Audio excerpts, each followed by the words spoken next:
لیکن میرے دوستو آپ دیکھیں گے کہ پچھلے کچھ سالوں کے اندر ہمارے ملک کے اندر کثرت سے عورتوں کے ساتھ زیادتی کے واقعات ہو رہے ہیں۔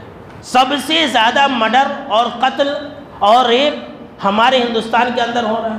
جس دن بھی آپ نیوز چینل کھولیں گے، اخبار پڑھیں گے، پہلے پیج پر آپ کو کسی نہ کسی گاؤں، کسی نہ کسی شہر کے بارے میں ایک خبر ضرور ملے گی کہ فلاں شہر کے اندر، فلاں گاؤں کے اندر، فلاں سٹی کے اندر کسی عورت کا ریپ ہوا، مرڈر ہوا، قتل ہوا، کسی عورت کے اوپر ایسڈ اٹیک ہوا، یہ سب ہو رہا ہے۔ جبکہ ہمارے ہندوستان کے اندر عورتوں کو دیوی کہا جاتا ہے، کہتے ہیں کہ عورت دیوی ہے، عورت لکشمی ہے، ایسا کہتے ہیں، لیکن ہمارے ملک کے اندر ہی زیادہ ہو رہا ہے۔ اور تو اور ہے، آپ کو یہ جان کر کے بڑی حیرانی ہوگی، یہ جو ہمارا ملک ہے ریپ کے معاملے میں پوری دنیا میں تیسرے نمبر پر ہے۔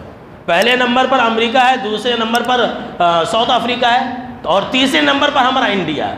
جبکہ انڈیا کو، ہمارے ملک کو یہ کہا گیا تھا کہ یہ سونے کا چڑیا ہے، اور علامہ اقبال نے تو کہا تھا کہ سارے جہاں سے اچھا ہندوستان ہمارا۔ ہمارے ملک کے بارے میں ایک ریسرچ فاؤنڈیشن ہے، تھامس روئٹر فاؤنڈیشن، انہوں نے اپنی ریسرچ کر کے ہمارے انڈیا کے بارے میں لکھا کہ India as the most dangerous country for women. اس کا مطلب کیا ہوا کہ انڈیا عورتوں کے لیے بہت ہی خطرناک ملک ہے۔ ہمیں ایسا ہی اندازہ ہو رہا ہے کہ یہ جس نے بھی سرچ کیا ہے بالکل صحیح ہے کہ ہمارے ملک کے اندر چھوٹی چھوٹی معصوم بچیوں کی عزت محفوظ نہیں ہے۔ 6 سال 7 سال آصفہ کا واقعہ آپ نے سنا ہوگا، 7 سال 8 سال 9 سال معصوم بچیوں سے لے کر کے جوان لڑکیوں سے لے کر کے ادھیڑ عمر کی جو بزرگ اور بوڑھی خواتین ہیں، وہ بھی جنسی تشدد سے محفوظ نہیں ہے ہمارے ملک کے اندر۔ دیکھیے ہمارے ملک کے اندر، ہندوستان کے اندر 2012 نربھیا کیس ہوا تھا، ایک لڑکی کا مرڈر اور ریپ ہوا تھا۔ اس کے بعد سے لے کر کے 2013 سے لے کر کے 2019 تک 2,42,000 لڑکیوں کا ریپ کیا گیا۔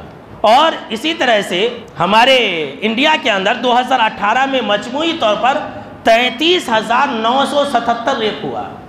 اس کا مطلب یہ ہوا کہ ہر دن ہمارے ملک میں 95 ریپ ہوتا ہے، ڈیلی ایوری ڈے ہمارے ملک کے اندر جو ہے 95 ریپ ہوتے ہیں عورتوں کے ساتھ۔